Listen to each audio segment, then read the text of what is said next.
Dando novamente as boas-vindas, convidamos para compor o painel da tarde com o tema Contas Públicas e seu impacto no orçamento, presidindo a mesa o assessor técnico procurador do Tribunal de Contas aqui do Estado de São Paulo e professor da FGV, professor Dr. Guilherme Jardim.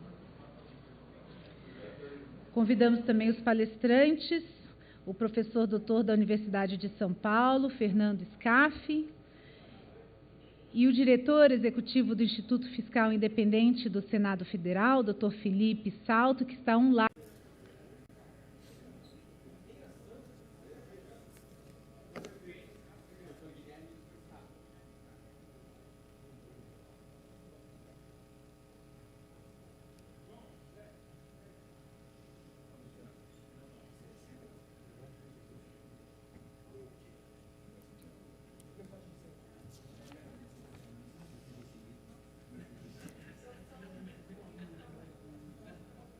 Fazendo uma breve apresentação dos nossos convidados, o Dr. Guilherme Jardim é professor da Fundação Getúlio Vargas Direito, São Paulo, doutor e mestre em Direito Administrativo pela USP,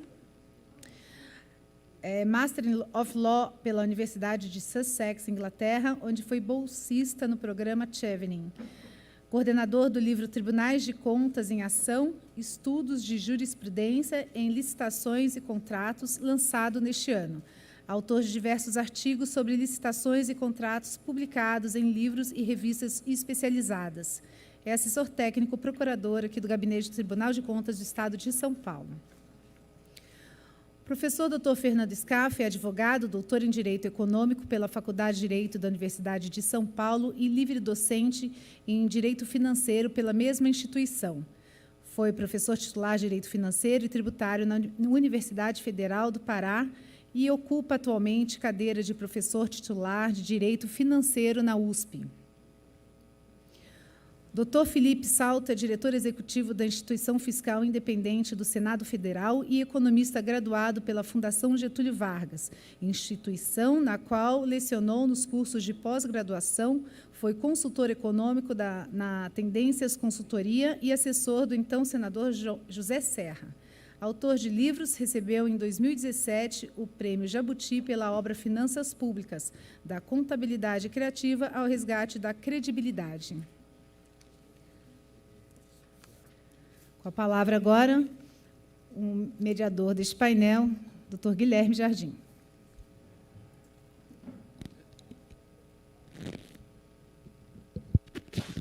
Oi, boa tarde a todos. Em primeiro lugar, eu saúdo a todos os presentes que nos acompanham presencialmente no Tribunal de Contas do Estado de São Paulo e também nos assistindo online, e agradeço imensamente o convite, a oportunidade de estar aqui hoje mediando esse painel. Em primeiro lugar, eu cumprimento a instituição Ministério Público de Contas, que celebra 10 anos da sua instituição nesse evento, na pessoa do seu procurador-geral, o doutor Tiago Pinheiro Lima, que tem conduzido os trabalhos do Ministério Público de Contas com maestria nos últimos anos no nosso tribunal. Uma instituição que engrandece os trabalhos do tribunal, atuando como fiscal da lei, no cumprimento das normas procedimentais e também materiais no que se refere à atuação dessa Corte de Contas. Então, para mim, pessoalmente, é uma alegria muito grande e uma verdadeira honra estar aqui, doutor Tiago, participando dessa celebração, participando desse aniversário do Ministério Público de Contas junto ao TCE de São Paulo. Bom, eu aproveito também para destacar que o evento é uma ocasião ainda mais especial porque haverá lançamento de livros, inclusive de procuradores do Ministério Público de Contas. O doutor Rafael Baldo, que é nosso procurador de contas, lançando o livro A História do Orçamento Público nos Paradigmas da Legalidade, da Economicidade e da Legitimidade. Também o lançamento do livro do professor Marcos Nóbrega, conselheiro substituto do Tribunal de Contas do Estado de Pernambuco, junto com os craques das licitações, o Rony Charles e o Branson Camelo, o livro Análise Econômica das Licitações e Contratos, que também é lançado nesse evento, além de outras produções técnicas sobre assuntos que são imprescindíveis para quem se interessa pelo direito público e pelos tribunais de contas. Bom, feitas essas palavras iniciais, eu fico muito feliz também de estar aqui hoje ao lado do professor Fernando Scaff, professor titular da Faculdade de Direito da USP, com quem eu tive a honra de aprender um pouco sobre direito financeiro e orçamentário no meu primeiro ano como aluno do mestrado lá na Faculdade de Direito da USP em 2011. E foi graças a uma oportunidade que o senhor concedeu que eu publiquei meu primeiro artigo numa obra coletiva coordenada pelo professor Fernando Scaff e pelo professor José Maurício Conte, que esteve aqui hoje pela manhã, o livro Orçamentos Públicos e Direito Financeiro. E também a presença do Felipe Salto, que é diretor da Instituição Fiscal Independente, que nos acompanha, que participa desse evento à distância, online. O professor Felipe Salto é professor do IDP, é mestre em Administração Pública e Governo pela EASP da Fundação Getúlio Vargas, diretor executivo da Instituição Fiscal Independente do Senado Federal, a IFE, e ele escreve semanalmente no jornal Estado de São Paulo, divulgando informações sobre orçamento público e direito financeiro numa linguagem muito didática, textos muito bem escritos e que é uma fonte preciosa de informação para entender sobre o quadro fiscal do país. Ao mesmo tempo que os textos são muito prazerosos, também trazem uma certa apreensão, porque o cenário que nós vislumbramos não é tão positivo, é um cenário muito desafiador para os próximos anos, o que chama a atenção para a importância de estudar o direito financeiro, que eu aprendi com o professor Scaff, é o ramo do direito público responsável por entender como que o Estado arrecada recursos, administra e gasta esses recursos. Algo que tem tudo a ver com o que se faz aqui no Tribunal de Contas do Estado de São Paulo, que é justamente o controle do gasto público. Então, dando início a esse evento tão especial, ao lado de dois intelectuais brilhantes e que contribuem muito com o direito financeiro e com o desenvolvimento dessa ciência, eu dou início às atividades deste painel, convidando o professor Felipe Salto para a sua exposição. Com a palavra, o doutor Felipe Salto. Boa tarde a todos. Em primeiro lugar, gostaria de cumprimentá-lo, Guilherme, agradecendo pela oportunidade de estar aqui com vocês e, obviamente, pedindo desculpas por não poder estar presente nesse momento tão importante para o Ministério Público de Contas de São Paulo, em que se comemoram os 10 anos do Ministério Público. Cumprimentar você, Guilherme, e também o professor Fernando Scaff, que é um grande parceiro da Instituição Fiscal Independente, com quem eu tenho aprendido muito e que me honra, né, poder aqui estar dividindo esse mesmo painel. Te agradecer também, Guilherme, pelas palavras generosas aí da introdução e dizer que na Instituição Fiscal Independente, aqui no Senado Federal, o que nós temos tentado fazer é justamente trazer luz para as contas públicas. Nós tivemos a possibilidade, nesses quase 6 anos de funcionamento, que coincidem também com o meu mandato, que terminará em novembro deste ano, a oportunidade de tirar do zero uma instituição prevista na Resolução número 42 de 2016, cujo objetivo é colaborar para a disciplina fiscal. Quer dizer, nós não somos uma corte de contas, não temos poder judicante, não aplicam-se sanções por meio dos trabalhos da IFE, mas o nosso único poder é produzir informação.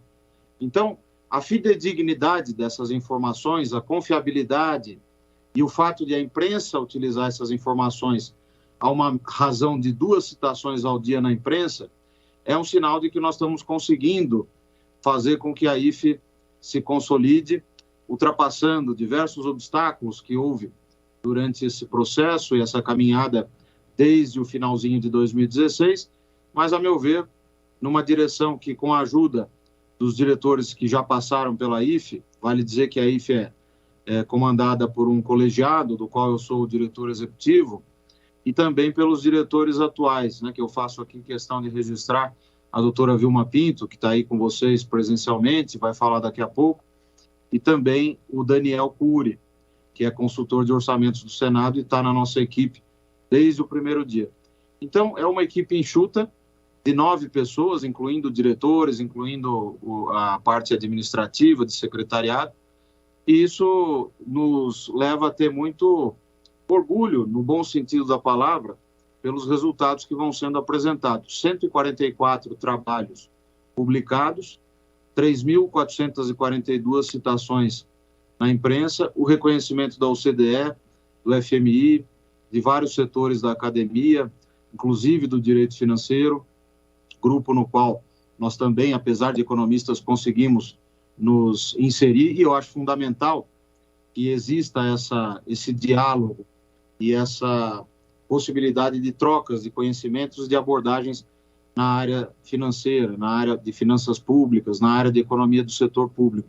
Aliás, começando então sobre o tema, eu registro a importância deste livro aqui, que foi publicado recentemente, do Rodrigo Medeiros de Lima, e que trata de regras fiscais e de dívida pública, na série de direito financeiro. É um livro fantástico, foi alvo da minha coluna na última terça-feira, e até me inspirou a propor, claro que como uma proposta pessoal e não da instituição, que não tem prerrogativa de dar recomendação, mas a título de colaboração para o debate nessa coluna, a retirada do papel, digamos assim, dos limites constitucionais para a dívida pública. Porque vale dizer que o artigo 52 da Constituição já previa, desde 1988, o limite para a dívida consolidada. Quer dizer, a dívida consolidada nada mais é do que a dívida bruta, essa que está todo dia nos jornais, essa para a qual hoje nós estamos totalmente desancorados, uma vez que o teto de gastos, em razão das emendas 113 e 114 do ano passado, derivadas da chamada PEC dos precatórios, além da emenda 109, também do ano passado, derivada da PEC emergencial, acabaram desmontando esse arcabouço da emenda 95 de 2016, que de fato na origem já tinha alguns problemas de desenho, mas que vinha servindo como uma espécie de baliza, de coluna a sustentar o mínimo de credibilidade e responsabilidade nas contas públicas. Agora, é muito importante observar que esses limites para a dívida já estão postos desde 1988, no artigo 52 para a dívida consolidada, no artigo 48 para a chamada dívida mobiliária federal, que são os títulos públicos. O que eu acho que nós deveríamos discutir a partir disso, e pensando em como o nosso processo orçamentário vem sendo bastante modificado ao longo dos últimos anos, principalmente, mas desde a promulgação da Constituição de 88, principalmente dos anos 2000 para cá, é fixar limites tendenciais para a dívida. Porque a ideia de um limite fixo, numérico, ela já é ultrapassada. A literatura de regras fiscais vai muito na direção de limites que tenham flexibilidade, regras que tenham também válvulas de escape e que sejam simples. É óbvio que o objetivo maior tem que ser a sustentabilidade fiscal do Estado. Quer dizer, nós temos que ter um endividamento público, que é uma coisa boa, eu sempre gosto de dizer, desde que o Estado seja um bom pagador, porque a dívida é um instrumento para financiar a política pública. A alternativa é ampliar a carga tributária ou emissão de moeda. Alternativas muito ruins, diga-se de passagem, porque a dívida tem um custo que é a despesa com juro, mas a emissão de moeda, o custo é a inflação. E não adianta a gente querer avançar, de certo modo, em conclusões apressadas sobre o que vem se aplicando para outros países, em termos de como a restrição fiscal pode não ser mais uma coisa importante a se considerar na gestão pública. Eu acho que nós temos que ter presente que é essencial para que o Brasil volte a crescer, para que a gente tenha aumento dos investimentos públicos e, com eles, também dos investimentos privados, e, portanto, o crescimento econômico decorrente disso, uma reestruturação desse nosso arcabouço fiscal e orçamentário. O essencial é que a regra fiscal sozinha não faz verão. Você tem que ter o commitment, o compromisso político em torno da regra. Como discute, por exemplo, um autor importante, que é o De Brum, do FMI, do Fundo Monetário Nacional, que tem um paper que fica aqui como referência para os anais do Fórum, aqui do Congresso, que é o Second Generation of Fiscal Rules, que é a segunda geração de regras fiscais. É muito curioso observar como as regras foram evoluindo ao longo do tempo. No começo, você tinha uma regra muito simples que era um limite geral para a dívida, em muitos países até em termos nominais esse limite, e que, por exemplo, nos Estados Unidos tem ainda um limite até hoje. O Pacto de Estabilidade e Crescimento na Europa, a mesma coisa, também tem um limite de dívida. Mas houve uma evolução, quer dizer, muitos países começaram a discutir, olha, não adianta apenas dizer que a dívida não pode passar de 50% do PIB ou de 60%, até porque ninguém tem um número mágico que possa ser defendido como sendo o limite máximo de dívida que um país pode alcançar.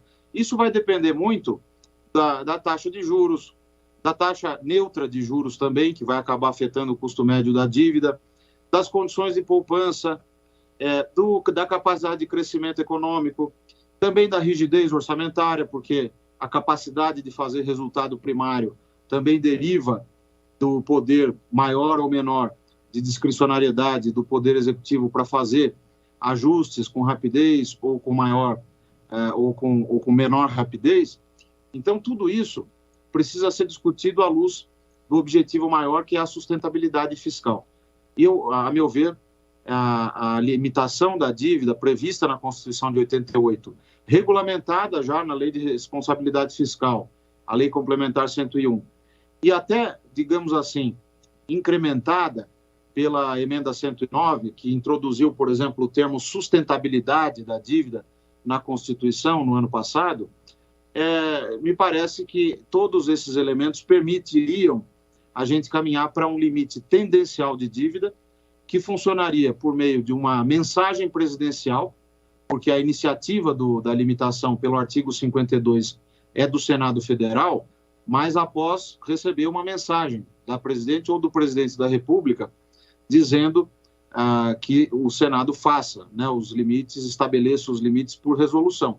É importante a gente compartilhar uma história que é a de como esse limite ainda não foi regulamentado, mas também como quase todos os governos que se sucederam depois da Constituição de 88 tentaram fazer isso, mas esbarraram sempre numa limitação que é basicamente o Banco Central e o Tesouro Nacional.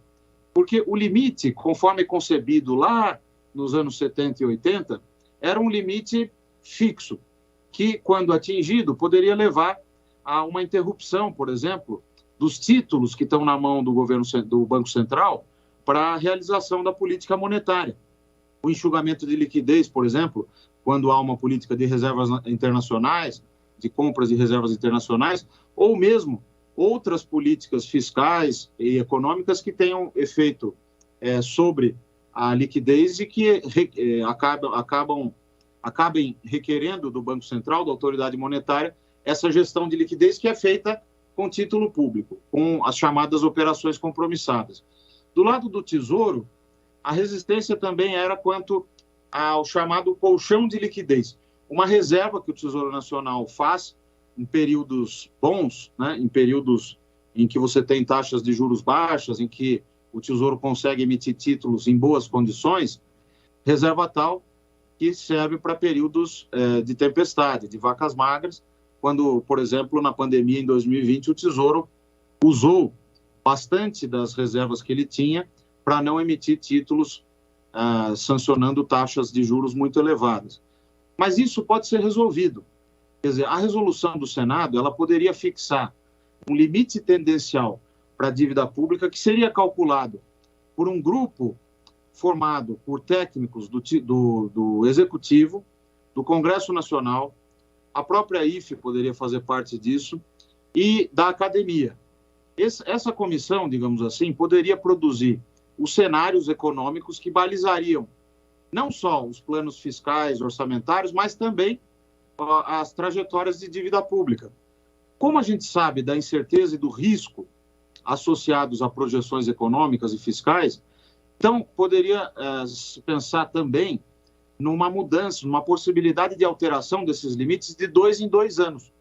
Quer dizer, o Executivo enviaria a mensagem, o Senado faria um projeto de resolução prevendo uma determinada trajetória de dívida.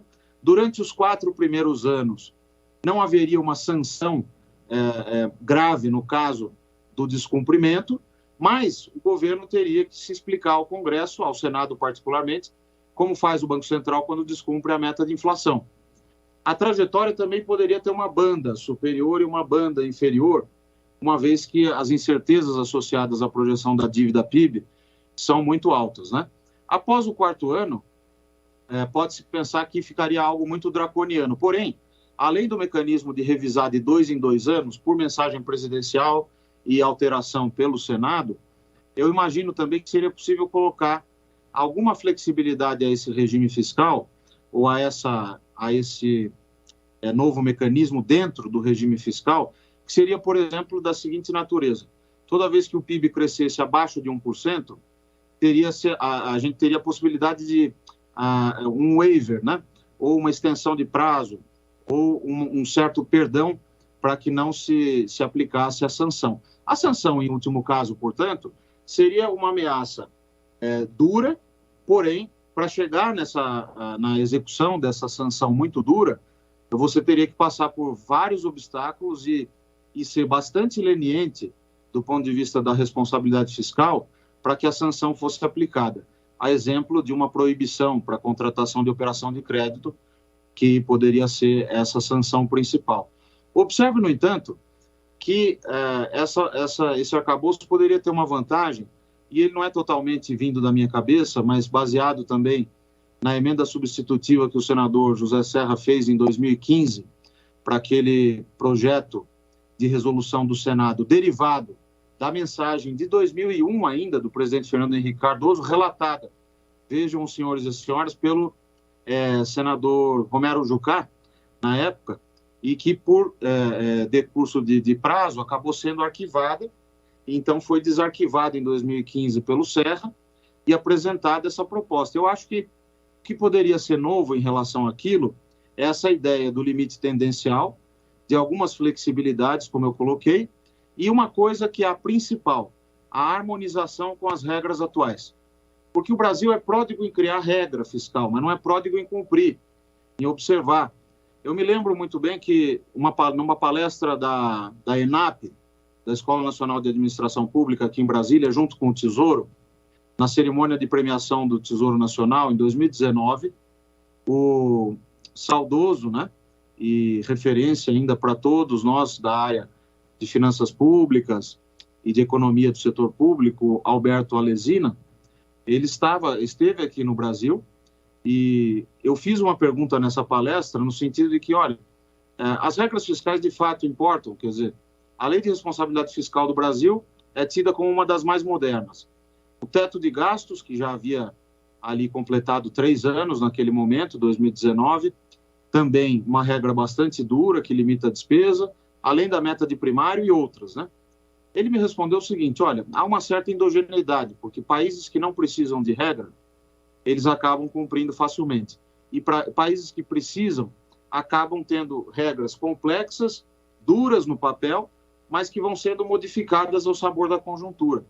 Então, o nosso desafio não é só desenhar um bom regime fiscal, mas é também ter o compromisso político e também espalhar na sociedade o espírito da responsabilidade fiscal, que é para o que eu acho que a IFE colabora, né? Com os seus estudos, as suas análises apartidárias e técnicas independentes. Então, nesse arcabouço, o que eu queria falar nessa minha última parte, e pedindo desculpa, Guilherme e professor Scaff, pela extensão da minha fala, mas acho importante esse registro nesse evento que é tão importante, tão relevante, de uma década, né, do Ministério Público de Contas, é a harmonização entre as regras.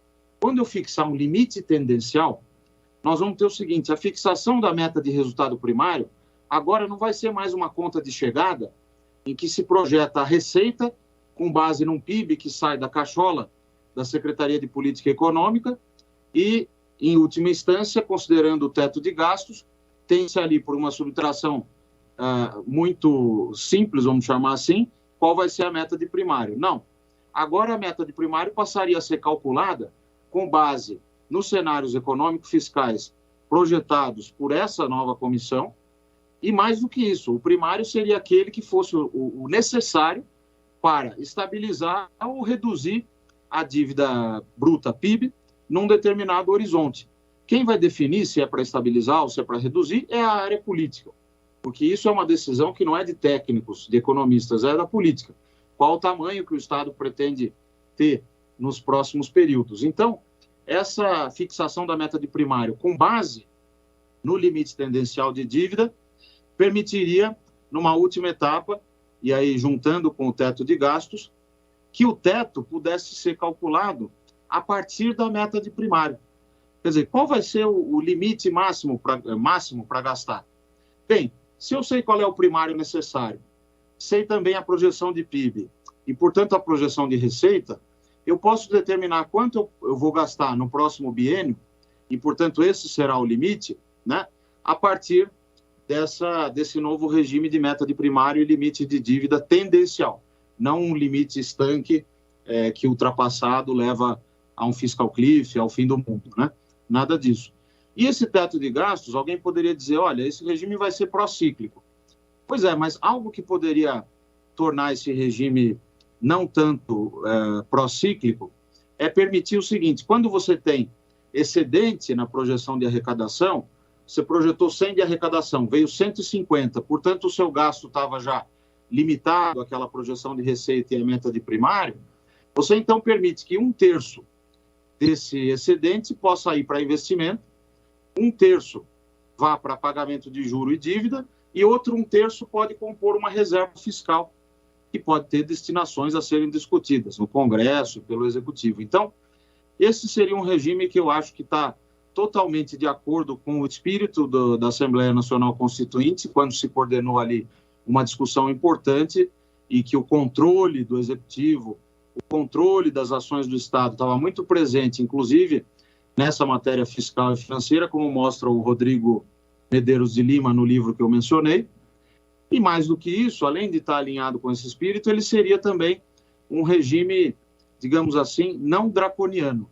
Ele não vai ser algo que, como o teto de gastos, ao ser rompido, acaba o mundo. Quer dizer, o plano B do teto de gastos, na emenda 95 de 2016, estava previsto no artigo 109 do ADCT.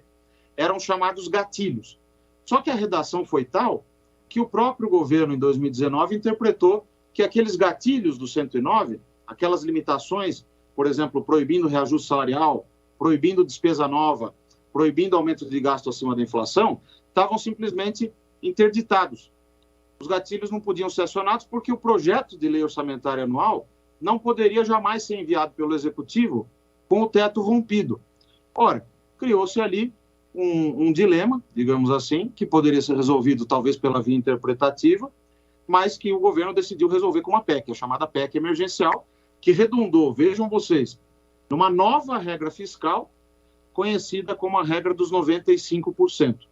Quer dizer, uma regra anódina, que custou caro para ser aprovada, em termos de negociação política, lá em março de 2021, na emenda 109, e que não resolve o problema, porque a despesa obrigatória, dividida pela despesa primária, aquela que não inclui os juros, ambas sujeitas ao teto, ela está em torno de 92%, 93%.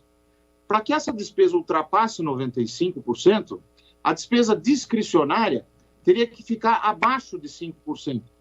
Ora, para ficar abaixo de 5%, segundo cálculos da própria instituição fiscal independente, e particularmente do economista Daniel Cury, nós mostramos, por A mais B, que para ter menos de 5% discricionária, você teria shutdown, teria paralisação da máquina. Então, criou-se uma regra que era para viabilizar o plano B do teto e que, na verdade, só poderá ser acionada, digamos, junto com o próprio acionamento ou rompimento da regra original do teto. Quer dizer, uma verdadeira, não vejo outra palavra, lambança em termos de regras do jogo, de regras fiscais e de remendos constitucionais que têm sido feitos. Por isso que eu acho que em 2023, nós não vamos escapar de uma reorganização dessas coisas todas, no sentido de formular um arcabouço fiscal civilizado, inspirado na experiência internacional e que, de preferência, resgate as bases da Constituição e as bases da Lei de Responsabilidade Fiscal. Muito obrigado e cumprimento a todos, ainda que à distância. Sintam-se aí abraçados. Um abraço grande.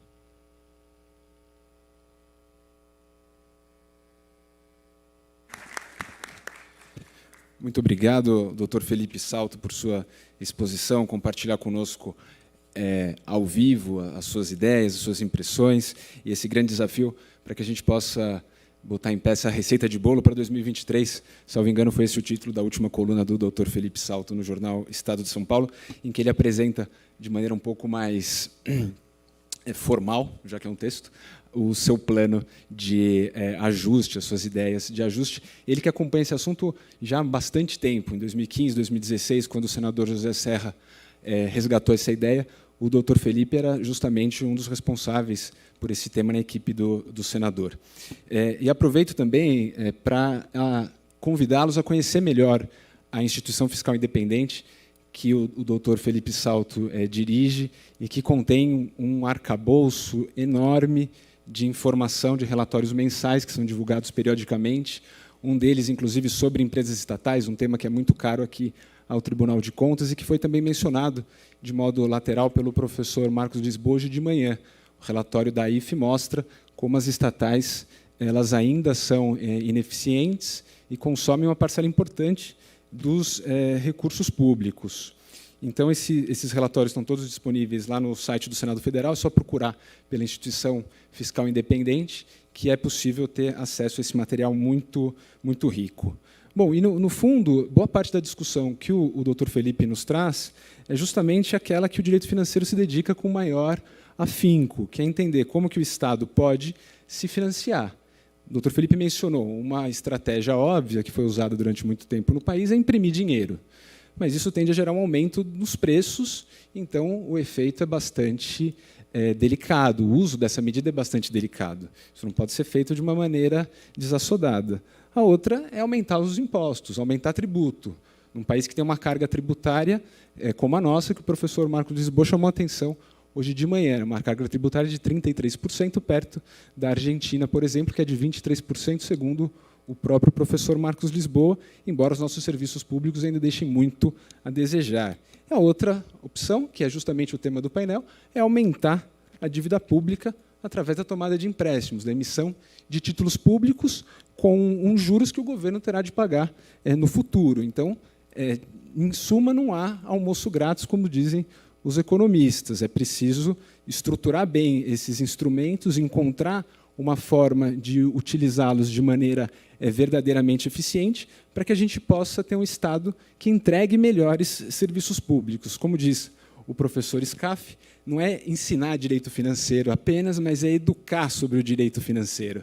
Aquela velha história que a gente não pode gastar mais do que arrecada, que é um tanto óbvio, mas é muito difícil de pôr em prática, seja na nossa economia doméstica, seja na gestão de um país, na gestão de um órgão público.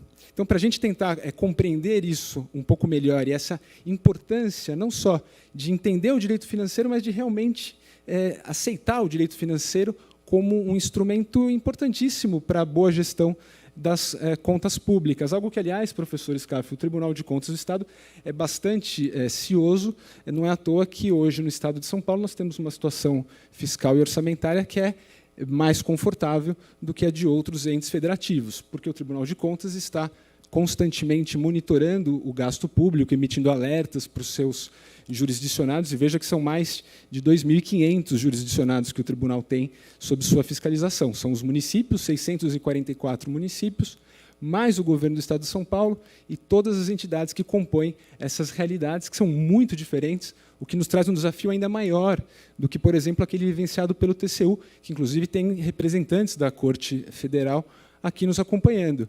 Nós, no Tribunal de Contas do Estado, lidamos com realidades que são muito diferentes. Há prefeituras muito bem estruturadas, com uma gestão com um nível de capital, como a Prefeitura de Guarulhos, de São Bernardo, prefeituras grandes, bem estruturadas, e nós temos também prefeituras com recursos muito deficitários para poder honrar os seus compromissos. Eu sempre gosto de usar o exemplo, professor Scaff, da Prefeitura de Rio Grande da Serra, aqui no ABC, que tem um orçamento para administrar a cidade.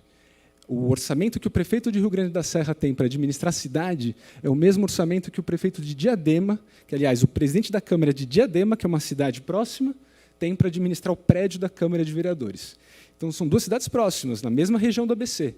Uma tem um orçamento para administrar um prédio, a Câmara Municipal de Diadema é o mesmo valor que o prefeito do Rio Grande da Serra tem para administrar uma cidade. Então, a gente percebe como é difícil e desafiador para o Tribunal de Contas do Estado de São Paulo lidar com essa realidade e estar sensível a essas diferenças. Bom, então, para a gente tentar compreender um pouco melhor esses desafios e buscar soluções para eles, eu tenho a imensa honra e a satisfação de passar a palavra ao professor titular de Direito Financeiro da Faculdade de Direito da Universidade de São Paulo, professor Fernando Scaff. Bom, boa tarde a todos. Em primeiro lugar, quero agradecer o convite formulado pelo Ministério Público de Contas de São Paulo para estar com vocês trocando ideias sobre este tema. Tema muito interessante, dívida pública e seu impacto no orçamento. Quero cumprimentar o Tiago, que está à frente do Ministério Público de Contas de São Paulo, nestes 10 anos que se comemoram agora. Isso é uma coisa muito importante. Sei que tem outros estados com Ministério Público até mais antigos, mas o de São Paulo, com esses 10 anos, mostra um registro, uma pujança extremamente relevantes e importantes. Então, quero cumprimentar todos os membros do Ministério Público de Contas de São Paulo, na pessoa do Tiago, que o preside agora. Alegria estar aqui com o Guilherme. O Guilherme foi aluno, lembrou um livro até coordenado. É um livro interessante, porque, quando nós preparamos o livro, ficou aquela história: que título a gente põe no livro? Aí, orçamento público. Eu disse, não, põe no plural, põe orçamentos. Mas por que orçamento? Só existe um? Não, tem vários níveis federativos. Acabou ficando no plural. Foi um negócio muito interessante, já fazem muitos anos, né? Esse tempo passa muito rápido. Bom, quero cumprimentar, eu vejo aqui na plateia, muito prazer estar com a Hélida, com a Vilma, várias outras pessoas. Se o olhar não me engana, acho que Júlio Marcelo está bem ali, Tribunal de Contas da União. Sabe que esse negócio de você ficar olhando de longe é um pouco complicado, mas eu acho que é você. Então, tá bom. Não vamos acreditar que a gente enxerga tão bem assim. A miopia é muito grande. Então, prazer estarmos juntos. Estamos na casa do Ministério Público de Contas de São Paulo e na casa do Tribunal de Contas de São Paulo. Então, portanto, cumprimentar conselheiro Dimas, conselheiro Roque Cittadini, é sempre muito bom, e são pessoas próximas. Eu fico muito contente de estar na casa de todos vocês. Muito obrigado pelo convite, muito obrigado pela honra. Bom, tema dívida pública e seu impacto no orçamento. Isso nos leva a 2 aspectos para serem inicialmente considerados. Primeiro, uma afirmativa bombástica. Eu gosto de dívida. Gosto. Acho que dívida é uma coisa boa, positiva, que deve ser estimulada dentro de certos parâmetros. Esta história dos certos parâmetros a gente vai falar na sequência. Vou falar a segunda coisa antes de entrar na sequência. Qual é a segunda coisa? Tudo isto está... Dívida pública, impacto no orçamento, Ministério Público de Contas, Tribunal de Contas, tudo isso está dentro, Guilherme falou há pouco, do escopo do direito financeiro. Claro que dos que estão nos assistindo aqui e também online, e registro aqui, esqueci, Felipe, bom falar contigo mesmo online, é sempre bom estarmos juntos. Nessa história toda, tem gente que navega, como o Felipe, tanto em direito quanto em economia e outras coisas mais. Tem outros que só navegam em direito, como é o meu caso, tem outros que só em economia, e a coisa vai. Então, vale a pena fazer uma rápida apuração, indicação, do que é que a gente estuda em direito financeiro. Lógica do direito financeiro é o seguinte: como o Estado arrecada, gasta, se endivida. Como tudo isso é repartido federativamente. Como é organizado, aqui entra o orçamento, e como é controlado. Aqui entra o Tribunal de Contas e o Ministério Público de Contas. Então, vamos deixar de lado, nesta coisa, o item 1, como o Estado arrecada, não é o nosso foco. O item 2, como o Estado gasta, de certa maneira, é o foco da nossa conversa, mas lateral. O 3, como o Estado se endivida. Esse é o foco central. Como isso é repartido federativamente, é um dado para ser verificado, não é o foco também, mas como isso é organizado, o orçamento, e como isso é controlado. Então, vamos olhar esses 3 pontos. Dentro desses 3 pontos, eu vou voltar à primeira pergunta. Eu gosto de dívida, eu acho bom. Dependendo do quê? Primeiro, dívida para quê? Se a dívida for realizada para dissipar o dinheiro, para dívidas correntes, para despesas correntes, tanto na nossa casa quanto no poder público, no setor público, isso será uma tolice, será uma burrice, é um erro. Essa dívida é ruim, afastem. Por quê? Porque o sujeito não deve vender a prataria da casa, não deve vender o carro para pagar a conta de luz, para pagar a gasolina, não tem lógica. Ou seja, dívida para gastos correntes é um erro. Dívida para investimento é uma boa ideia. Vamos pensar a seguinte situação. Imaginemos que um prefeito ou um governador queira fazer uma grande obra e precise de arrecadação, ou para financiar esta obra, precise de arrecadação tributária. Não vai dar certo, porque o saldo da arrecadação tributária é pequenino. A fórmula é obter o empréstimo para obter o dinheiro inteiro hoje, pagando parceladamente a partir da obra, da arrecadação tributária, mas com esta grana fazer a obra. E aí, a obra concluída, a geração atual já pode gozar desta obra. A geração futura, e a presente também, pagará esta obra. Portanto, aqui tem uma característica do empréstimo, das dívidas públicas, que é a lógica da intergeracionalidade. E a característica de ser uma antecipação de receita tributária.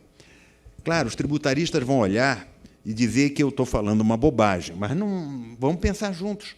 Em termos econômicos e financeiros, é verdadeiro, porque a arrecadação tributária futura passa a ser comprometida com o empréstimo que foi obtido integralmente hoje para fazer frente àquela obra. Entendido? Portanto, nesse sentido, dívida é bom. Eu gosto de dívida, desde que, e tem para que a dívida? Tá certo? Vamos fazer um paralelo? Vamos sair do setor público e vamos pensar nas nossas vidas, nós que estamos aqui no auditório, você que nos ouve online. Se vocês quiserem comprar uma casa, um apartamento, e ele custar 100, você olhar para o seu bolso, para a sua poupança, olhar e não tem nem 20 acumulado, você vai deixar de comprar aquele imóvel que você precisa, que você quer para abrigar a sua família? Não. O que você vai fazer? Passa num banco, obtém um empréstimo, quita o imóvel de 100 e vai pagar em 30 anos aquela parcela. Portanto, dívida é bom, dependendo, e tem de para quê. Segundo tópico. Dívida é bom? É, dependendo de que mais? Depende de qual a taxa de juros. Se você fosse endividar com a taxa de juros que se cobra no Brasil para cartão de crédito, cheque especial, coisas assim, você está frito, pessoal, frito. Não é assim. Não se faz desse jeito. Tem que pensar taxas de juros civilizadas, valores menores. Por isso que os empréstimos públicos são vastamente com juros reduzidos. Sistema BNDES, sistema Caixa Econômica, vários outros fazem com que os juros sejam reduzidos e isso pode ser um bom negócio, a depender desta taxa. Volto. No setor público ou no setor privado, mas não se divide com juros correntes. Você vai à falência em 2 minutos. Portanto, dever é bom? É. 1, para quê? Você vai se endividar. 2, com que taxa de juros? 3, qual prazo? Se você for se endividar a curto prazo, está frito. Prefeitura, governo, União, frito. Por quê? Porque você vai ter um giro curto. Até coisa de uns 10, 12 anos atrás, a dívida pública brasileira, e o Felipe sabe disso de cabeça melhor que eu, era centradamente em curto prazo. Quer dizer, qualquer soluço mundial, uma guerra como essas que o Putin inventa contra os ucranianos, ia dar um impacto aqui enorme, muito maior do que já se parece estar ocorrendo. O que acontece? Juros de dívida de longo prazo, ou seja, você alarga o período. Então, dívida de curto prazo, mau negócio. Dívida de longo prazo, parece um bom negócio, se a taxa de juros for boa e se você for usar em alguma finalidade adequada. Último item, para ficar em poucas palavras, o último item é carência.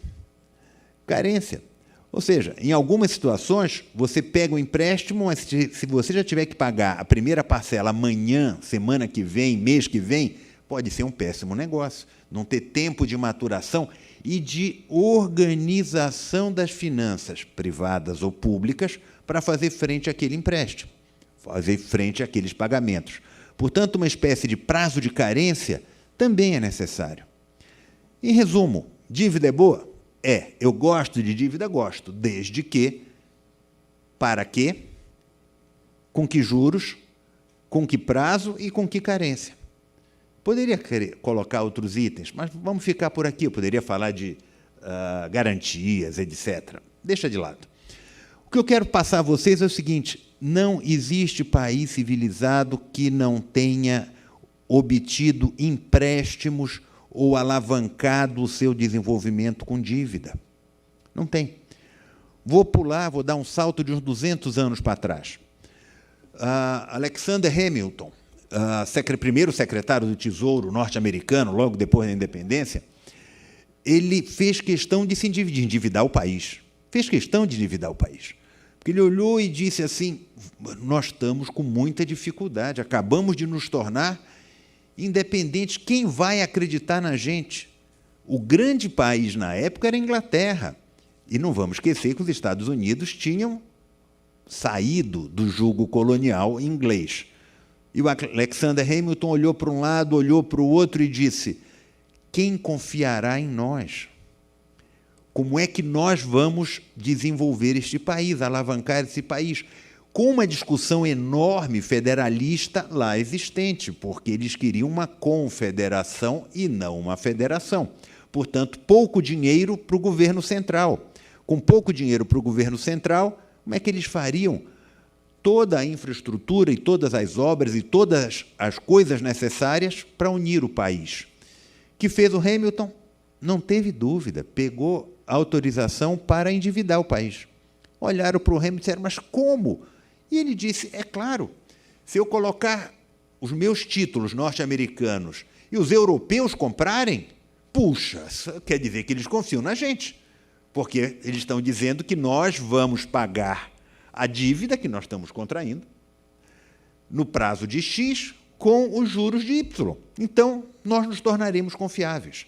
E, dali para frente, quando os primeiros títulos foram vendidos, e vendidos para os europeus, claro, foi um negócio, ele fez uma festa, foi uma alegria, porque ele disse: agora vai, agora nós temos que pagar, temos que cumprir, arrumar a casa e pagar a dívida.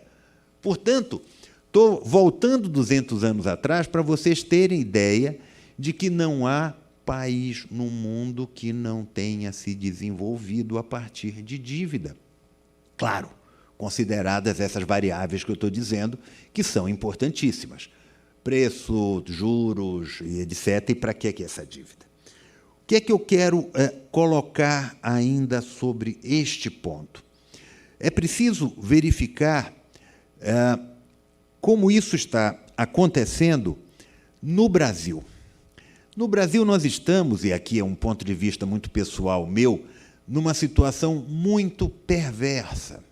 Nós temos uma regra de ouro. Ok. O que diz a regra de ouro? Exatamente isso. Tem que se endividar, ou só pode ser feito dívida para investimentos, para gastos de capital, para investimentos, simplificando. Isso pode. Essa é a regra? Sim. É possível fazer de maneira diferente? Sim. desde que o Congresso aprove. Está lá na norma constitucional. Desde que o Congresso aprove, pode gastar sem ser dessa maneira. O governo atual, o governo federal atual, tem batido muito contra esta regra. Eles querem acabar com a regra de ouro, acham que aquilo é um absurdo. Eu acho que é um absurdo acabar com a regra e tornar a exceção padrão. A exceção virou a regra. Porque há muito tempo nós estamos nos endividando, não é para investimento. Porque se a gente tem déficit, a dívida está sendo rolada a partir de mais dívida. Portanto, no Brasil nós temos uma situação peculiarmente perversa pela deturpação da regra de ouro, aonde o que deveria ser uma exceção vira a regra perene da gente estar se endividando para pagar dívida e gastos correntes, com as exceções estabelecidas pelo Congresso nas sucessivas leis. O que acontece dentro dessa situação brasileira? É que nós criamos um mecanismo perverso também. Eu tenho escrito contra esse mecanismo que foi criado, a Hélida também, nós dividimos uma coluna a cada 15 dias, uma semana ela, outra eu, sobre direito financeiro no Conjur, e temos escrito sempre contra essa regra ou esse mecanismo que foi criado no Brasil para a questão do pagamento dos juros. Aquela história do superávit, da fórmula de superávit primário. Vou voltar à exposição do Felipe. Felipe Salto acabou de comentar uma coisa extremamente interessante. Ele colocou que a regra hoje é que a dívida comanda. Ou seja, você tem uma regra simples que vai dizer arrecadação limita os gastos primários e o saldo paga a dívida. É essa história do superávit primário. Pergunto a vocês, quanto foi orçamentado para pagar a dívida? Alguém tem uma ideia? Ótimo. Se ninguém tem ideia, quer dizer que todos estamos de acordo, porque não tem valor orçamentado. Nem R$1, nem 1 centavo, nem 100. A lógica acaba sendo pela diferença. A diferença que der é o valor que vai ser pago. Pela distinção, pela regra invertida. Que propõe o Felipe, que me parece extremamente interessante.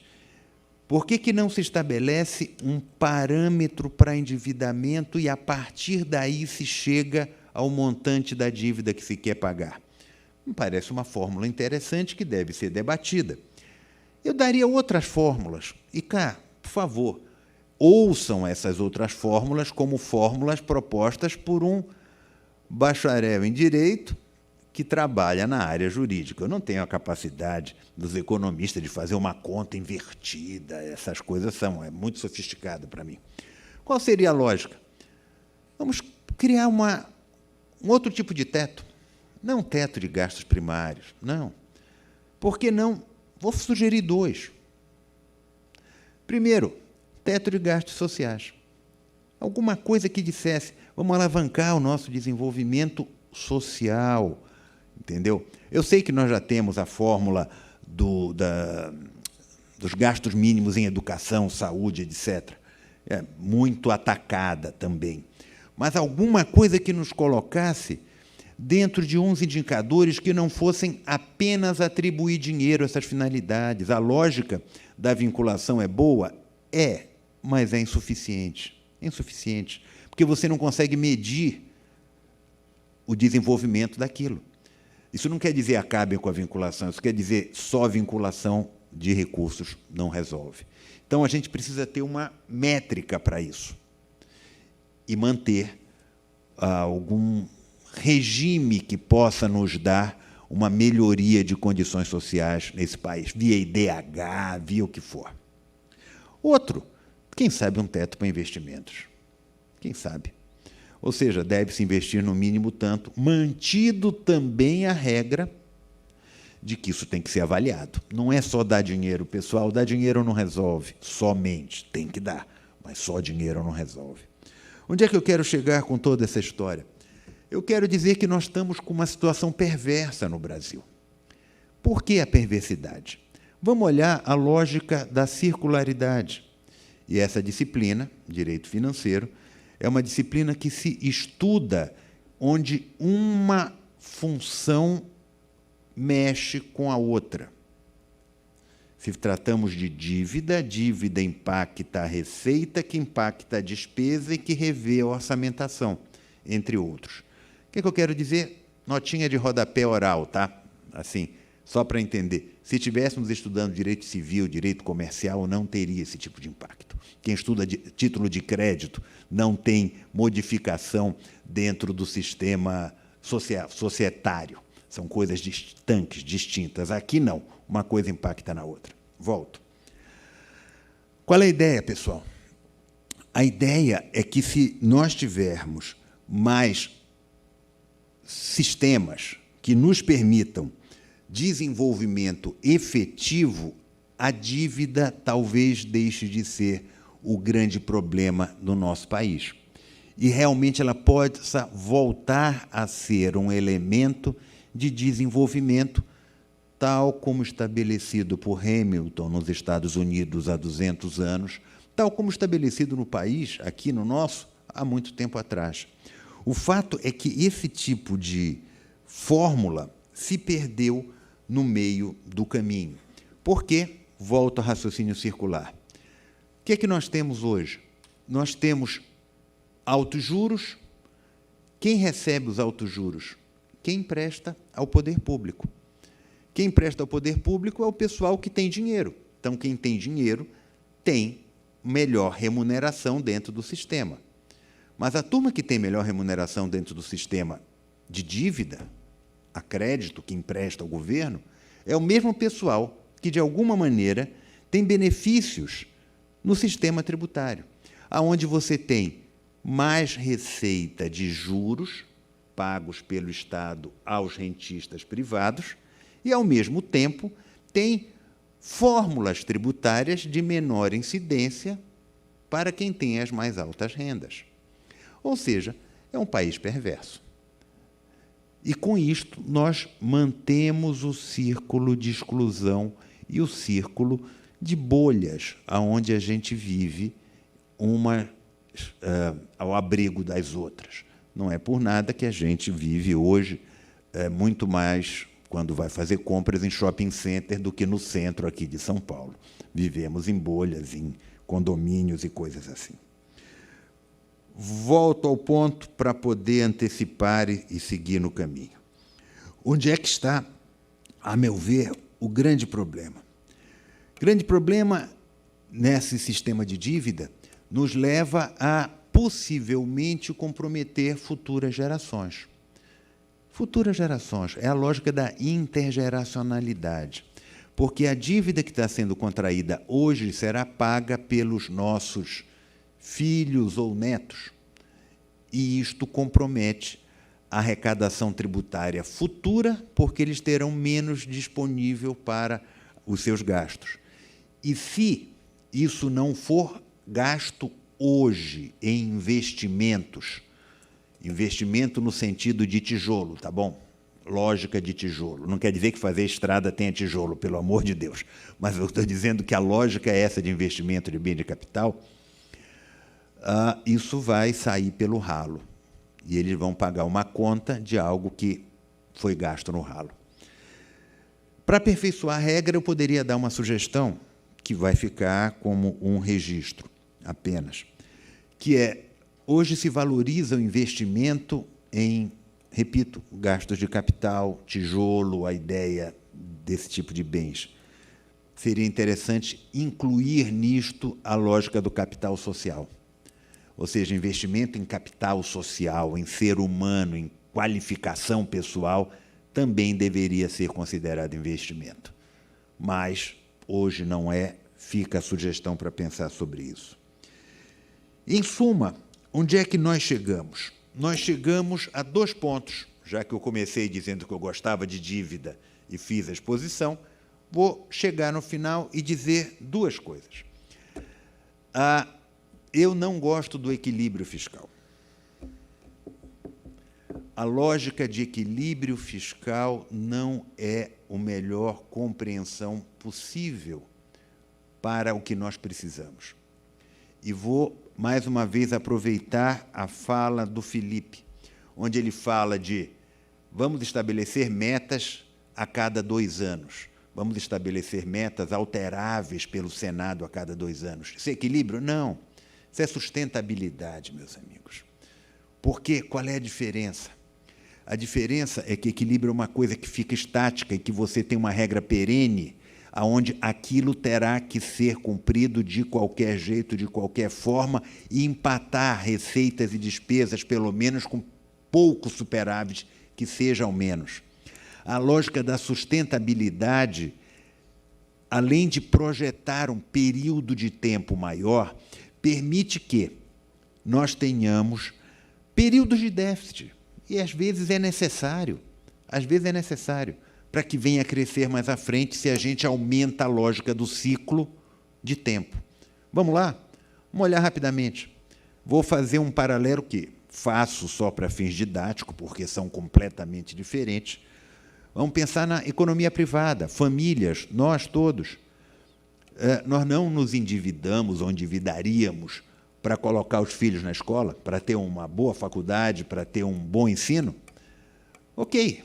Qual é a lógica? Pode endividar por 2, 3 anos, mas depois tira a diferença. Depois pega e verifica como é que reverte. Portanto, é a lógica da sustentabilidade, não do equilíbrio. Pode parecer um jogo de palavras, não é. Não é. Então, sustentabilidade me parece algo melhor para a dívida do que tão somente equilíbrio. E mais, o papel do Senado, senhores, é importantíssimo. Importantíssimo. Porque o Senado é, teoricamente, eu acho que é e é verdadeiro isso, embora eles não saibam, ou se sabem, não se comportam como tal, ali é a Casa da Federação. É aonde você anula as diferenças de população e aonde você tem 3 senadores para cada unidade federada, ou seja, equilíbrio.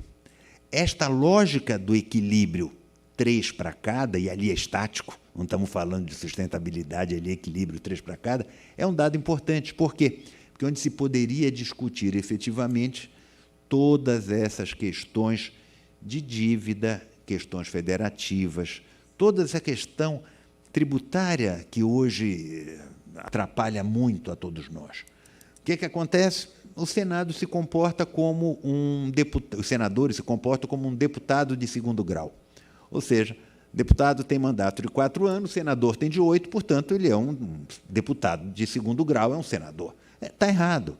Função diferente, lógica diferente, compromisso diferente, competência diferente. Mas eles não se dão conta disso. Infelizmente, acho que aqui nós poderíamos ter uma outra dimensão dentro disso tudo. Chegado já ao final dos meus minutos, eu quero fechar a exposição para dizer e reafirmar: dever é bom. Sem dever, a gente não consegue alavancar desenvolvimento, não consegue alavancar um país. Agora, é como se diz, é uma faca de 2 gumes, porque se este salto, nada a ver com o Felipe, se este salto se der num sentido de um mau endividamento, o país afunda e não alavanca. Onde eu quero chegar, nós estamos indo numa rota muito ruim no Brasil, péssima. Se até alguns anos nós tínhamos um nível de endividamento razoável, nós tínhamos um equilíbrio e uma perspectiva. Porque, reparem, a economia também vem de expectativas. Uma expectativa de melhora, aparentemente isto não está mais presente, segundo os dados divulgados pelos jornais. O que faz com que talvez essa alavancagem não esteja mais tão à frente. Pode parecer um discurso pessimista? Sim, mas, de todo modo, é como vejo essa situação toda. Neste sentido, dever é bom, mas o Brasil não está indo no bom caminho quando vem se endividando da forma colocada. Propostas como a do Felipe são boas, devem ser analisadas. Outras podem surgir, como estas de teto para direitos sociais ou para investimento.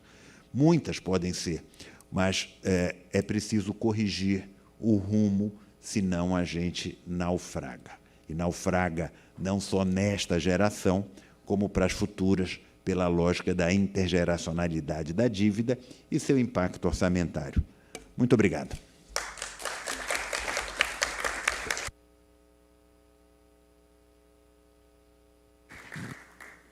O professor Scaff, com a sua sensibilidade, o seu conhecimento, que eles são muito próprios, trouxe temas importantíssimos para a nossa discussão.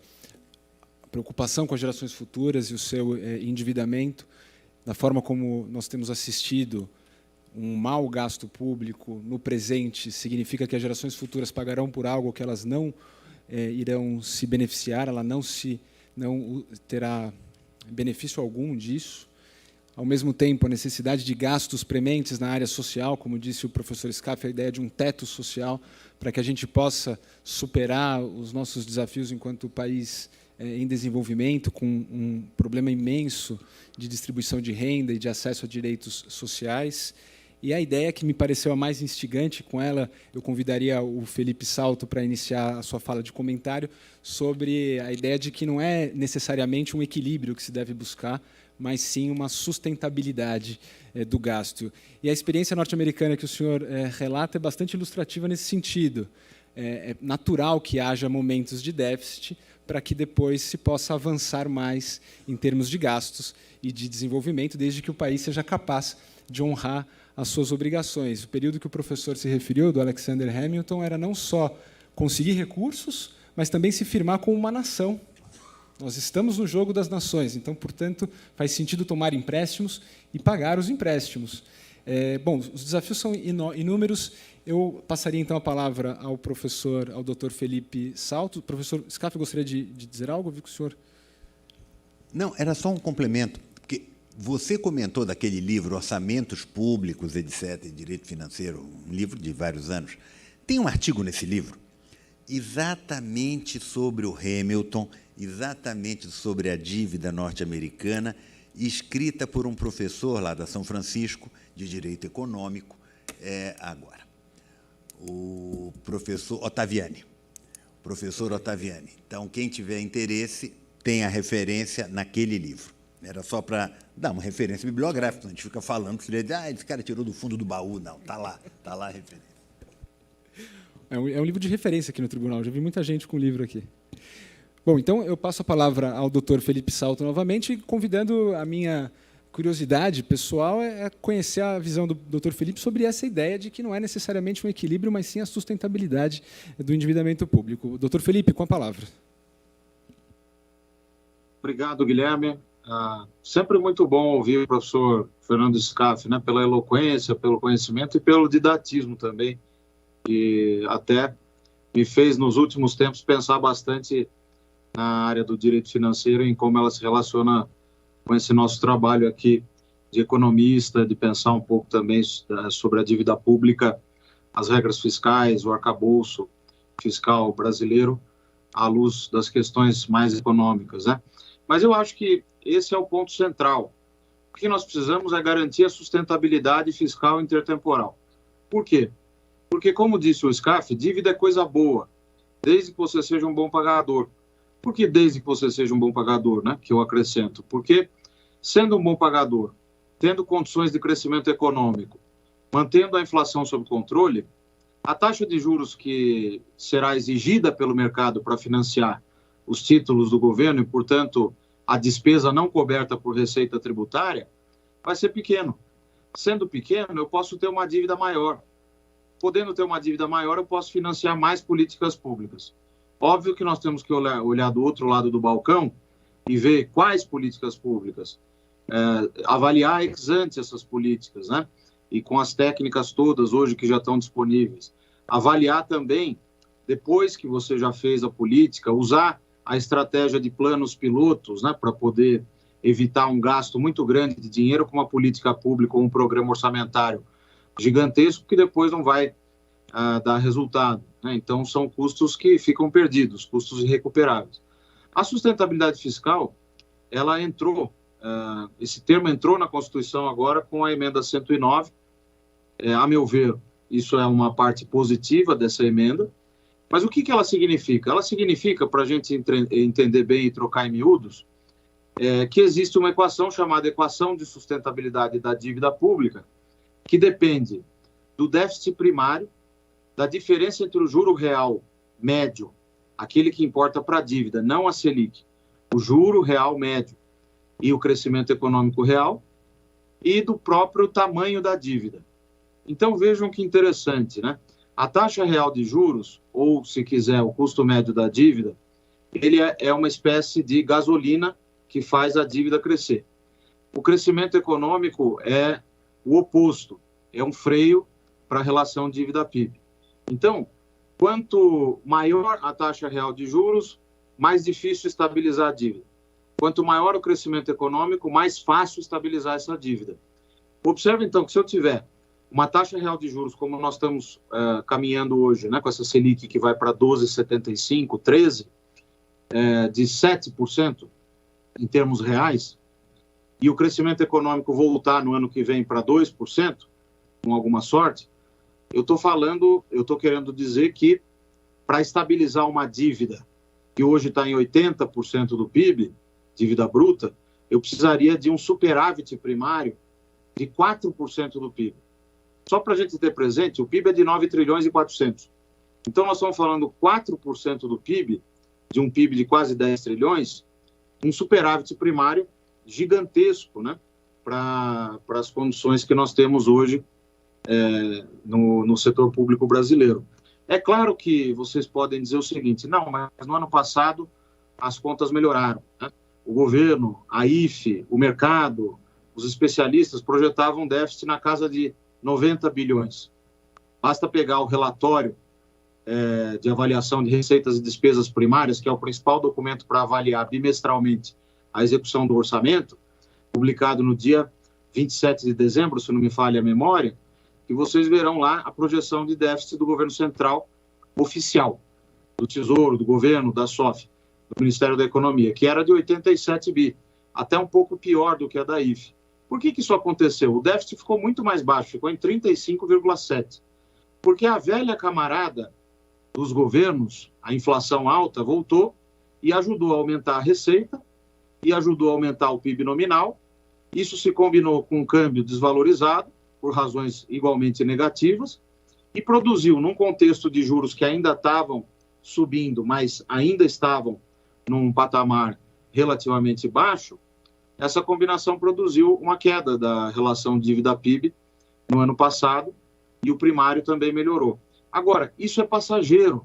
Se nós pegarmos o déficit, o superávit primário médio de 1985 a 1993, foi de 1,6% do PIB.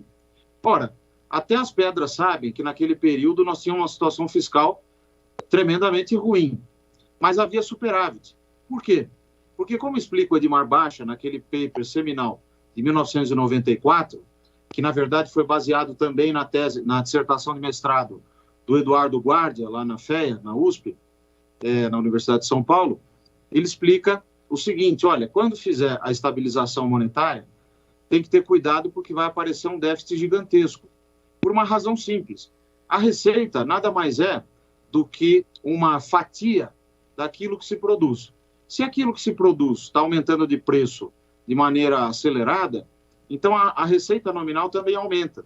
Só que a despesa muitas vezes está indexada à inflação passada, de modo que você produz uma diferença entre essas duas variáveis que pode acabar gerando superávites fictícios, vamos chamar assim. Óbvio que é preciso mudar aquilo que tem que ser mudado para comparar o período que eu mencionei ao período atual. Agora nós estamos falando de uma inflação de 2 dígitos em termos anualizados, né? ou acumulado em 12 meses. Naquele período, em 1993, a inflação terminou o ano em 2.500%. Né? Então, há uma diferença importante, mas o princípio é o mesmo e o efeito é o mesmo. De modo que nós estamos numa situação fiscal extremamente frágil.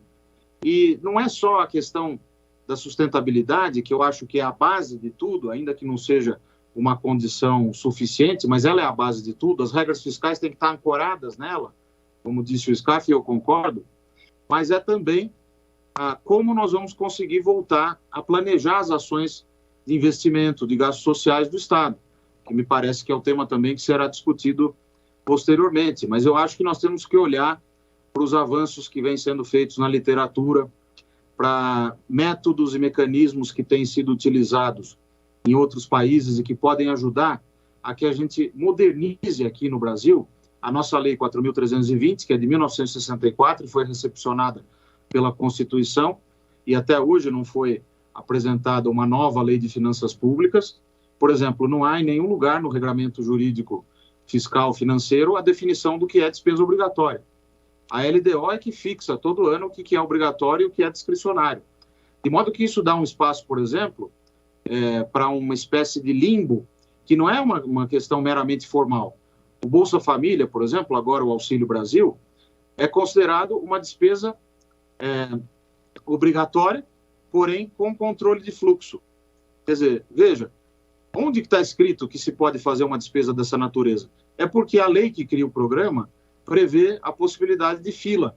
Quer dizer, se não tiver recurso financeiro disponível, você pode acumular fila e não liberar e não pagar as novas despesas que sejam demandadas. Então, esse tipo de consequência prática dessa confusão, dessa grande confusão que se transformou o regramento orçamentário, fiscal e financeiro, essa grande confusão precisa ser corrigida. Eu acho que nós temos diagnóstico suficiente, internacional e doméstico. Inclusive, ouvi o professor Scaff citando a Hélida, e cumprimento ela aqui também, a Hélida Graziani, que é também uma grande parceira da IFE, e também o Tiago, que me convidou, né, diretamente. Vale a pena registrar isso, muito, muito bom poder participar com vocês. Mas a Hélida, por exemplo, tem dado sugestões importantes para a gente discutir. O que falta, pessoal, é liderança. Porque sem a liderança, sobretudo num modelo em que nós temos uma concentração de poder muito grande na presidência da República, e o presidente da República é o agenda setter, é ele que define a agenda.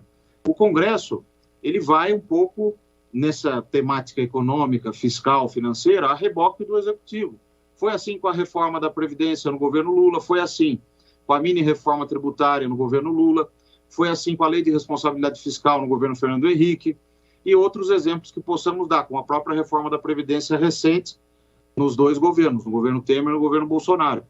Então, observe que não dá para prescindir de ter uma agenda nacional e de ter um projeto de país. Infelizmente, nós estamos prescindindo disso e já não é de hoje. Obrigado, doutor Felipe Salto. O professor Fernando Scaff gostaria de direito de réplica como bom advogado? Não diria réplica. A réplica dá a impressão de um embate. Eu diria o seguinte, um complemento. Um complemento seria interessante, até porque eu e Felipe convergimos.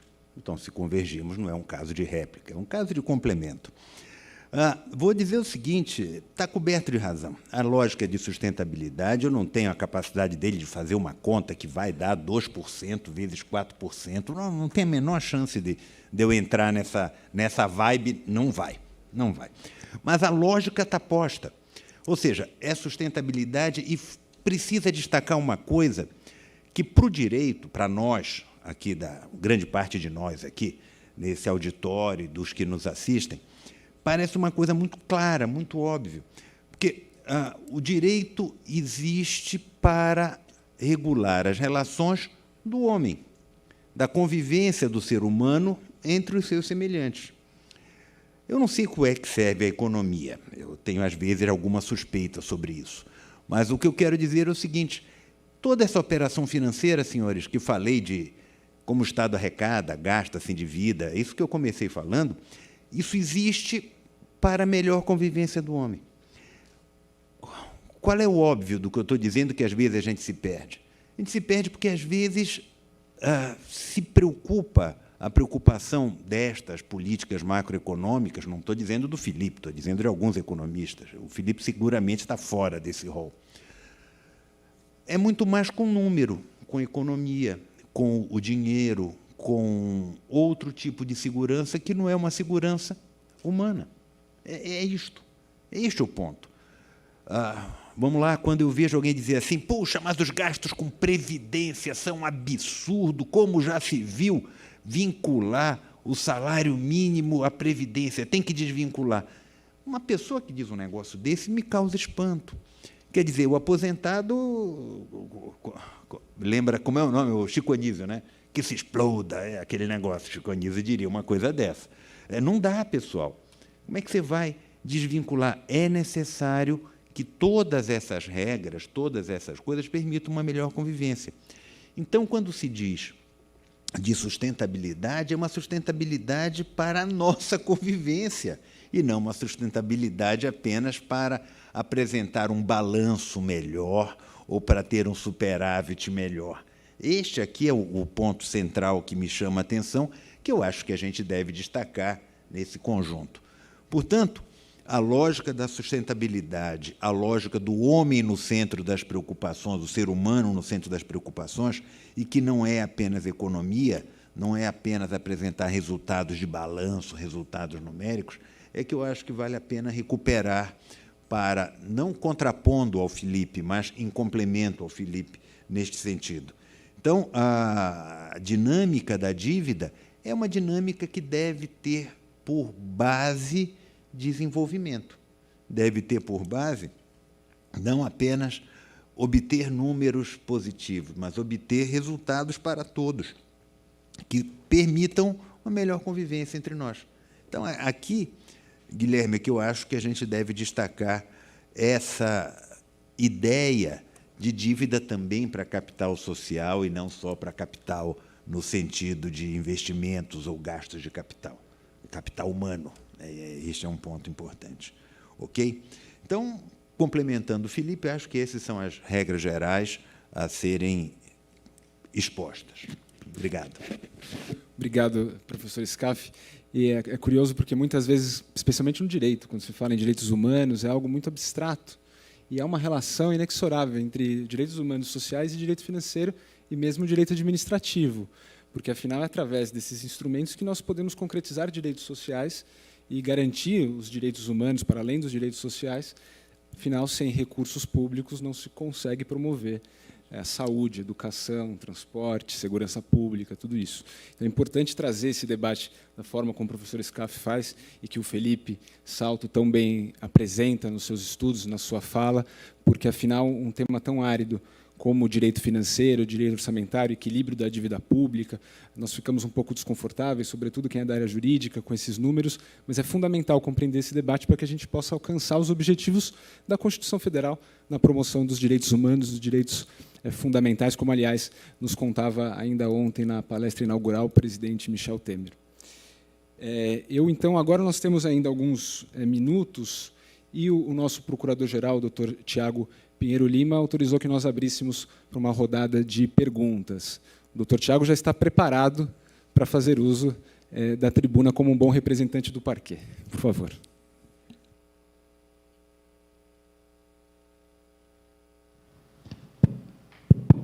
Não posso perder essa oportunidade. O professor Scaff é um amigo do Ministério Público de Contas. Está sempre ao nosso lado. É incrível. Um grande ser humano, um grande professor. Alguém que todos os colegas do Ministério Público, o respeitamos demais. Muito obrigado, professor Scaff, por ter aceitado o nosso convite. Muito obrigado, Felipe, também, por participar e trazer tão profundos dados e lições para abrilhantar o nosso evento. Professor Scaff, há uns 20 dias o senhor escreveu uma coluna no Conju, falando de uma forma bem didática a respeito dos impactos da inflação.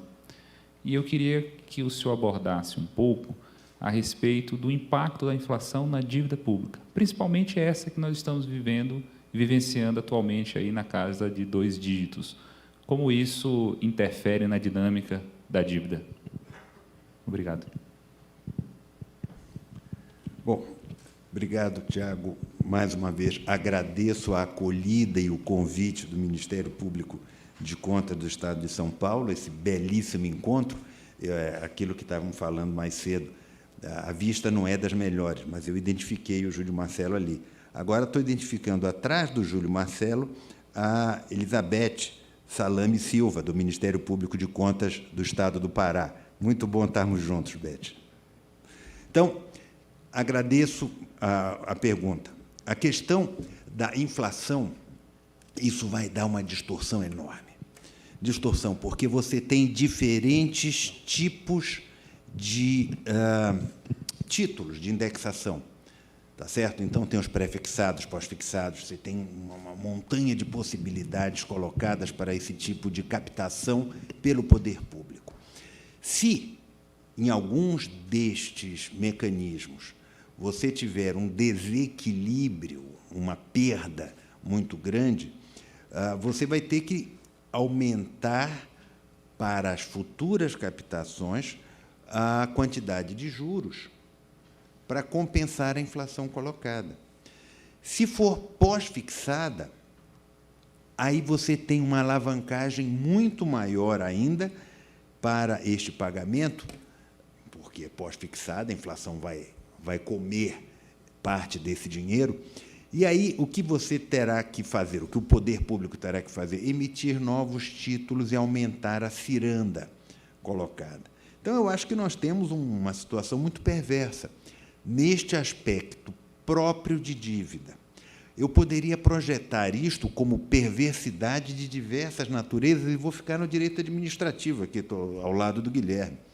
O pedido de reequilíbrio financeiro dos contratos administrativos, das concessões, isso vai vir vastamente. No setor privado, a ideia de fazer correção monetária de balanço, tá certo? Por força das inflações, toda a discussão sobre lucro inflacionário que ficou perdida para trás de 94, 95, isso vai voltar.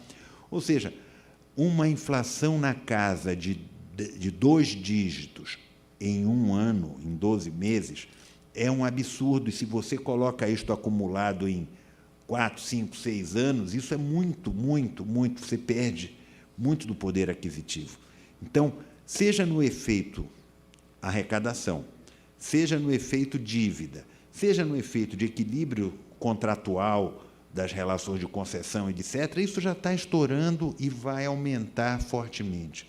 Acho que aqui nós temos um problema sério, tá certo? E que deve ser coibido através de mecanismos econômicos. Aqui o direito vem a reboque para dizer como é que você vai controlar essa inflação. Então, Felipe talvez tenha muito mais a dizer sobre isso do que eu, mas posso te dizer que é algo preocupante e que os mecanismos jurídicos já estão sendo acionados para trazer um reequilíbrio que está sendo perdido por conta da inflação, seja no direito administrativo, seja no tributário, seja no financeiro. Na dívida, isso vai se potencializar ainda bastante mais, numa dinâmica diferente das outras áreas, mas nós vamos ter problema nisso, sem dúvida. Não sei se o Felipe complementa algo. Doutor Felipe?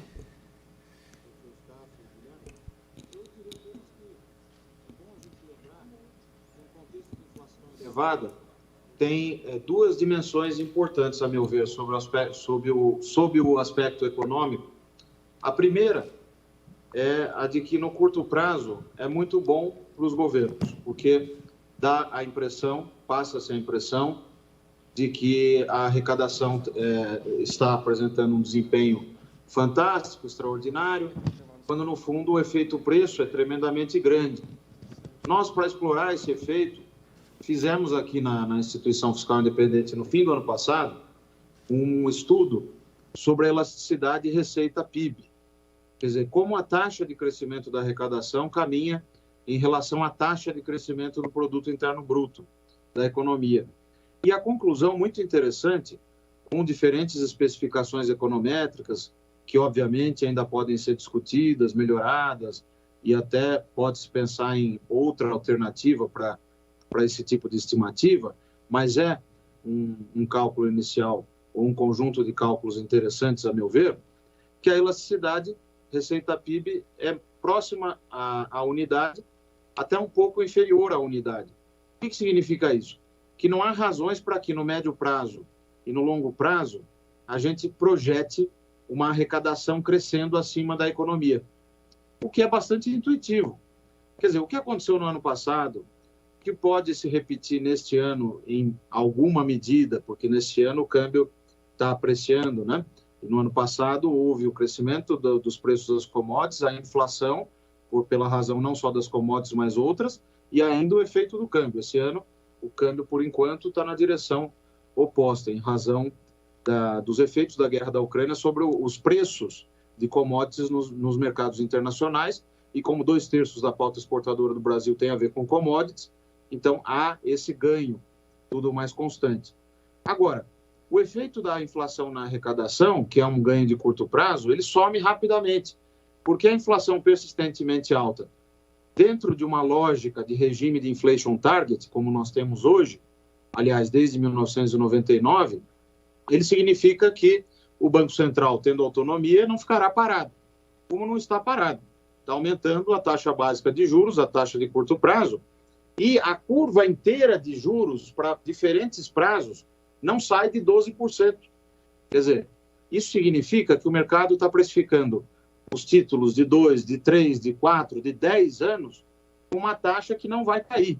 Quer dizer, por que isso acontece? Porque há uma precificação de risco muito significativa, porque houve mudanças no arcabouço fiscal feitas de uma maneira pouco, digamos assim, debatida, né, para dizer o mínimo, as emendas 113 e 114 principalmente, o calote nos precatórios, que aconteceu também no bojo dessas duas emendas, derivadas da PEC dos precatórios, o quadro internacional, esse sim uma novidade que ninguém previa e que tem efeitos também, mas essa taxa de juros elevadíssima vai produzir um quadro em que aquele ganho ilusório que foi tão saudado por certas personalidades que eu respeito, mas que fizeram uma análise, a meu ver, apressada, suma rapidamente, como tudo que é líquido some e se desmancha no ar. Porque a dívida de 80% e não de 96%, como nós projetávamos e outros projetavam, ela agora não tem mais um juro real negativo, ela tem um juro real de 7%. Quer dizer, adiantou você ter uma dívida de 80%, fruto de ganhos inflacionários de curto prazo, se agora nós vamos ter de novo uma taxa real de juros nas alturas e, portanto, um efeito fiscal tremendamente elevado? Não adiantou. De modo que inflação é sempre ruim. E por isso que nós precisamos ter, de um lado, a sustentabilidade fiscal e, de outro, a estabilização monetária. Uma coisa sem a outra não serve de nada. Muito obrigado, doutor Felipe Salto. Muito obrigado, professor Scaff. Nosso procurador-geral concede mais uma pergunta para que nós... Eu fico preocupado com o horário. O senhor me deu uma missão aqui, que nós temos um horário para cumprir. Alguma pergunta a mais? Não? Muito bem. Bom, os temas foram complexíssimos aqui. Mas nós temos uma arma secreta para continuar enfrentando esses assuntos tão complexos, que é a doutora Hélida Graziani Pinto, que moderará o próximo painel, dando sequência a esse debate, agora olhando para o futuro. Esse, aliás, é o título do próximo painel, Planejamento à Frente do Orçamento, em busca do futuro comum, que será moderado pela doutora Hélida Graziani Pinto, nossa procuradora de contas, a quem eu aproveito também para cumprimentar e saudar pela obtenção do título de livre docente pela Faculdade de Direito da Universidade de São Paulo. E assim, então, eu encerro esta mesa agradecendo novamente a oportunidade de estar aqui, ao lado do professor titular da Faculdade de Direito da USP, professor Fernando Facuri Scaff, e do doutor Felipe Salto, que nos brinda semanalmente com seu conhecimento no jornal Estado de São Paulo e dirigindo a instituição fiscal independente que presta um serviço tão relevante para a transparência do orçamento público. Muito obrigado a todos e uma boa tarde.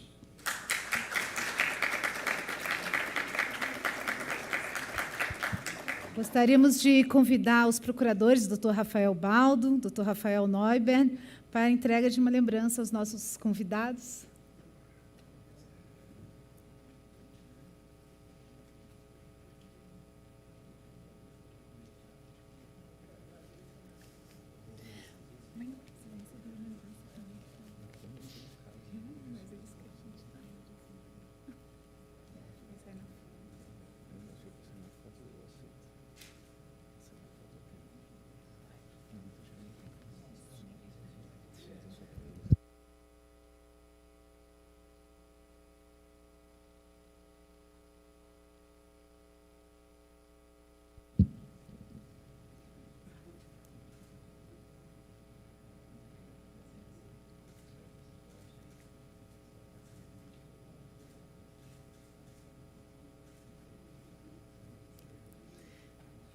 Só lembrando que os livros já mencionados pelo Dr. Guilherme já estão à venda no hall de entrada.